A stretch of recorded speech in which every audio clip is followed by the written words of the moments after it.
Good morning, viewers. This is Geezer Lou, and I have a problem. I think I have mutation of mutant plants. So I'm going to do a tour of the garden again, and maybe some people who actually know stuff can help me out. One of the things I've been trying to do is recreate, at least in my own mind, what I used to see at my grandmother's house as a kid. Now, I did transplant pieces of this ivy from this ivy, which is looking pretty happy now. I can remember as a little kid going to my grandmother's house in Duxbury, Massachusetts, has Judy's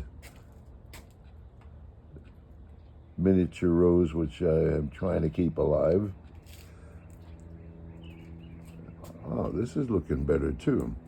This is all of a sudden leaped up and looking better. So at any rate, my mother's mother, was a full-grown, I should say a pure-blooded Native American. She had iron gray hair, which my mother used to braid that reached the ground, and I was fascinated with that. And I always thought that that little nook she had, loaded with plants everywhere, greenery everywhere, and I always thought this was wonderful, and I'd like to have that, but I'm not doing too well. Here's the wonderful hammock, which I might get in here pretty soon. People can watch me fall out and laugh about that. Here's my lemon tree, which although it has no lemons, is looking pretty happy. So that makes me happy. Here's more stuff growing up. Don't know what it is. Here's my Chinese banyan, which is looking very good, considering the fact that it died back during the freeze and almost kicked off, but here it is. Which always reminds me, by the way, that everything struggles for life.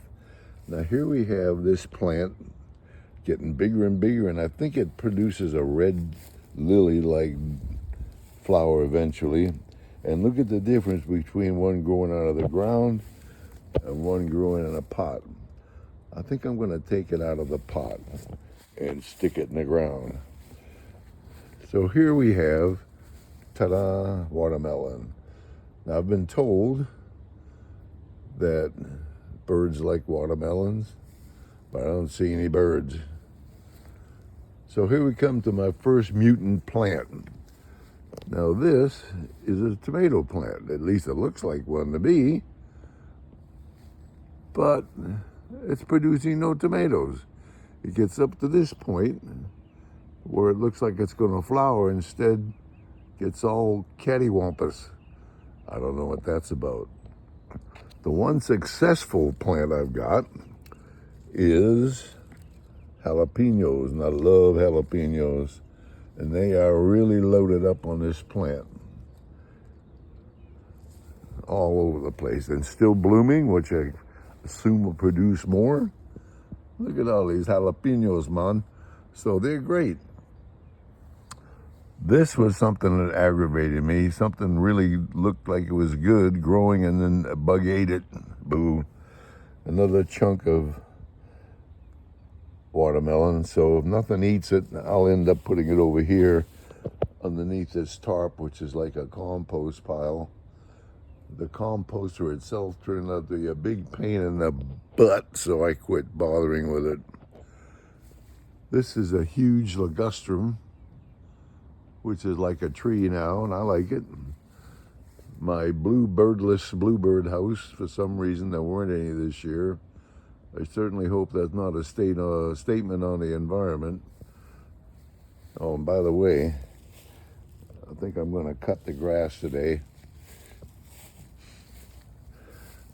Here's the other gardenia bush, which is not doing nearly as well.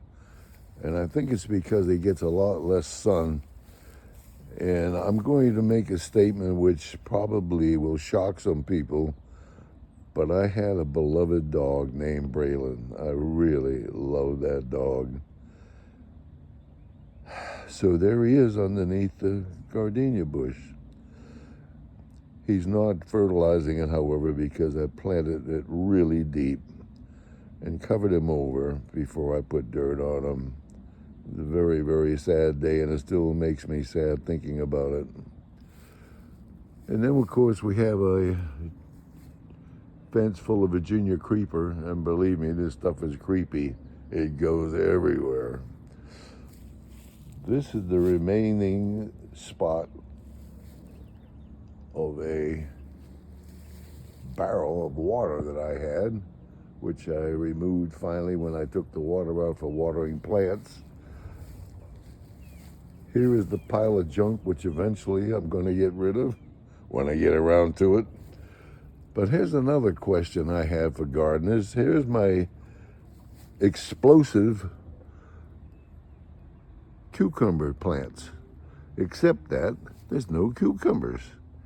I don't understand. They should be like big as my finger now, but instead they start to grow out and then they die. What's going on?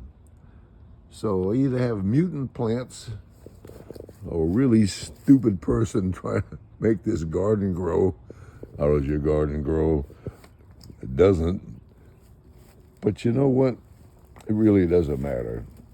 Because I'm out here, I'm healthy, I'm happy. The birds are happy when I remember to feed them.